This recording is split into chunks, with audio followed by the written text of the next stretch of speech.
Most of us associate waves with peaceful beach scenes. In fact, many people use the sound of waves to help them go to sleep every night. But sometimes these seemingly innocuous waves grow in stature and become truly dangerous. Today, we're looking at 10 massive waves caught on camera. In 2010, an Antarctic cruise ship with 88 American passengers and 77 crew members aboard sustained damage after being battered by brutal waves.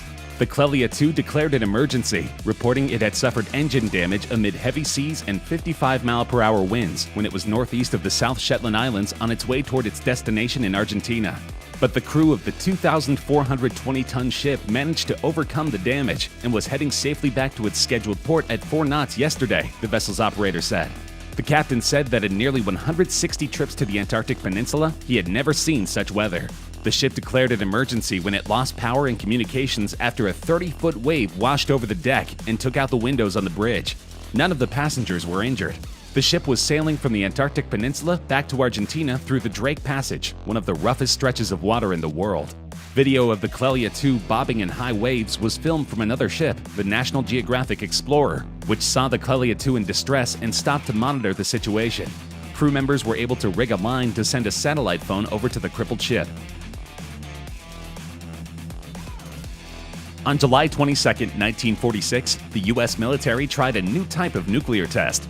A joint Army-Navy task force had suspended a nuclear device, oddly named Helen of Bikini, 90 feet below the surface of the water, in the middle of Bikini Atoll, one of the isolated rings of coral and land that make up the Marshall Islands. Arrayed around the 21-kiloton bomb were dozens of target ships. The Navy had a point to prove. In this new era of nuclear warfare, in which the Air Force could rain down explosives on entire nations, what use was a naval force?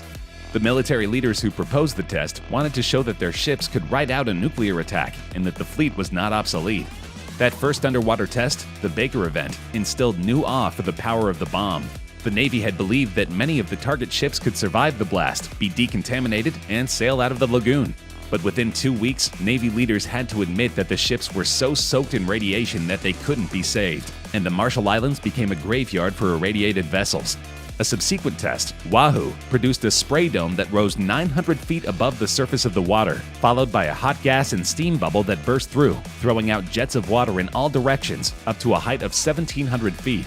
When the plume collapsed, the base surged outward to a distance of 2 miles downwind, reaching a height of 1,000 feet, traveling at an initial speed of 75 miles per hour and decreasing to 20 miles per hour after 10 seconds. The video of the Wahoo event is truly amazing to behold. An astonishing video began circulating online in 2018.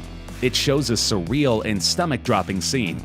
An azure wave, streaked with vertical white lines, rises up, and somehow up higher, until it dwarfs a red tower and row of silhouetted onlookers in the foreground. Another line appears, the wake of a figure at first too small to see, slashing across the growing mountain of water. As the wave finally rolls over itself and breaks toward shore, the figure resolves for the camera lens. Brazilian surfer Rodrigo Coxa, appearing impossibly calm as he rides down the face of this liquid avalanche. The behemoth, which Coxa surfed in November 2017, is considered the biggest wave ever ridden, topping out at 80 feet off the coast of Nazaré, Portugal. Coxa broke the existing record, which belonged to American surfer Garrett McNamara, with his wave of 78 feet standing since 2011 before being eclipsed. On his Facebook page, the surfer shared the exciting honor and said it was a dream come true.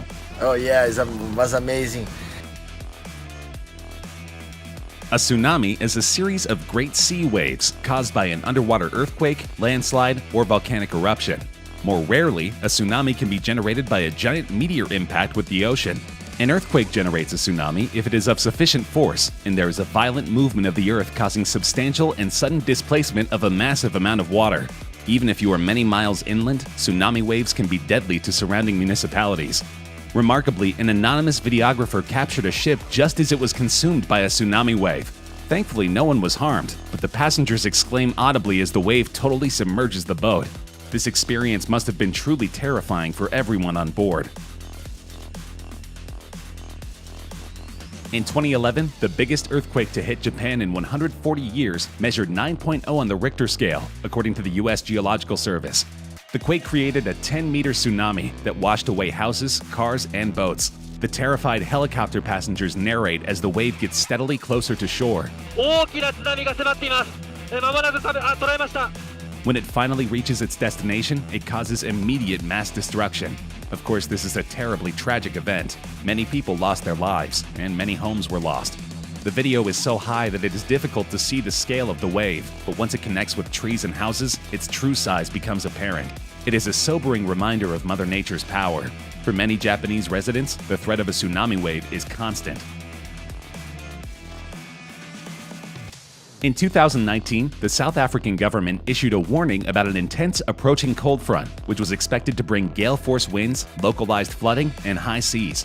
In a statement, spokesperson for the Disaster Risk Management in the city of Cape Town, Charlotte Powell, said the cold front was expected to affect the Western Cape, resulting in a very cold, wet, and windy condition. But Cape Town residents could not have prepared for the astounding onslaught of waves and rain that pummeled them for several days. And a police dashcam managed to capture some of the most incredible wave footage in history. The short clip shows a massive wave washing over a group of cars. Local officials said the rogue waves had increased in recent years due to climate change. Garrett McNamara set the world record twice for the largest wave ever surfed, once in 2011 and beating his own record in 2013.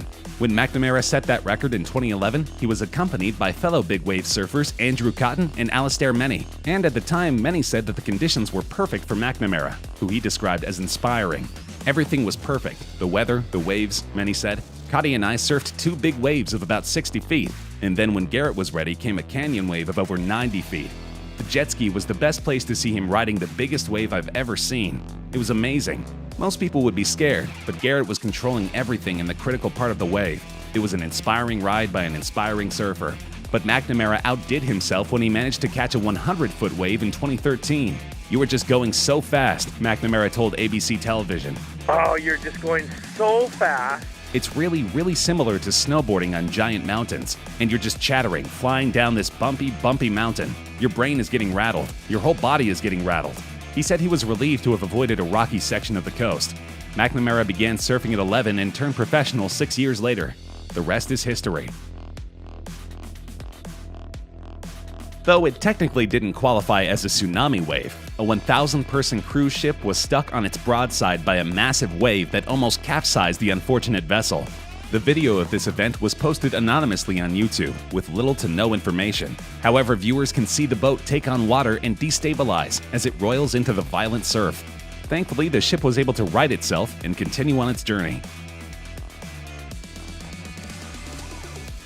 It is deeply uncomfortable to watch footage showing the exact moment a ship was engulfed by a monster wave. The vessel was out in the North Sea when it encountered a fierce storm.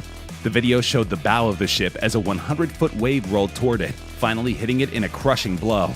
Had the ship been smaller, the force of the wall of water could have spelled disaster. Incredibly, a Scottish man could be heard in the video laughing as the menacing wave struck. In between laughs, he said, "That's awesome." That's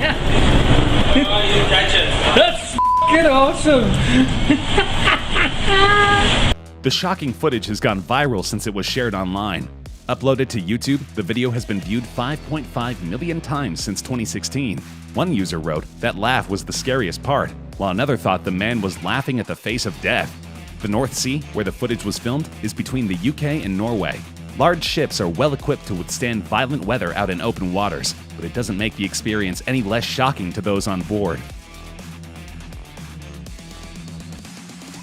Anthem of the Seas is a Quantum-class cruise ship owned by Royal Caribbean International and the second ship of its class. It is truly one of the most state-of-the-art cruise ships in history, but several years ago, it was subjected to an absolute pounding from a rogue wave. "We're just staying in one place trying not to die," a passenger joked as his friend filmed massive waves battering the cruise ship they were traveling on. Shoot, man, we're not even moving. We're just staying in one place trying not to die. Anthem of the Seas was stuck in the middle of an Atlantic Ocean storm, battling its way to Port Carnival in Florida when it decided to turn back. Video of 2016's truly terrifying incident, in which 4 people were injured, has emerged after being posted on Reddit. The massive storm had exploded just off the southeast U.S. coast in February 2016, driving hurricane-force winds and whipping waves into a frenzy. The cruise line, in a statement sent to USA Today, suggested the extreme wind and sea conditions that hit as the ship sailed south from the New York area to Port Canaveral, Florida, were unexpected, noting that the wind speeds were higher than what was forecast.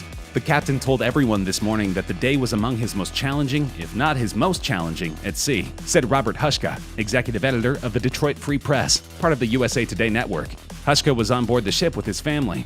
4 passengers were injured during the event, though none seriously, according to spokeswoman Cynthia Martinez. There were 4,529 passengers and 1,616 crew members on board, she said.